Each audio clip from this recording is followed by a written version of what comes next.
Pemirsa, ini kita lihat hari ini pemusnahan ladang ganja oleh TNI dan kepolisian dari Kota Lok Sumawe. Ini kita lihat ada pohon ganja yang bajingnya udah keluar ya, bagus ya untuk bumbu masak pada masa lalu. Tapi sekarang ini ganja ini sudah tidak dibenarkan lagi.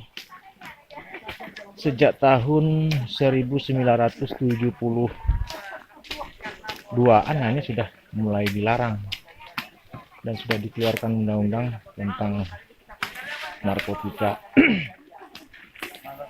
Meski demikian, pada saat ini kita masih melihat banyak warga yang masih berminat untuk menanam pohon meski dilarang ini. Ini pohon ganja ya. Wah, baunya juga luar biasa. Bagi yang nggak pernah, nggak tahan ya. Kita nggak tahan menghirup bau dari ganja ini. Ini kita lihat. Nah, di sana sedang pemusnahan, dicabut ya.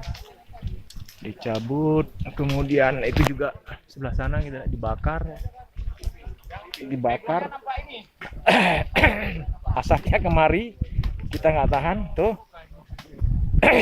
Nah, kita lihat itu adalah pohon ganja yang sudah dicabut kemudian dibakar seperti ini. Ya, semoga para pemirsa bisa melihat langsung kondisi bagaimana masyarakat di Aceh ini menanam ganja dengan begitu baik sekali.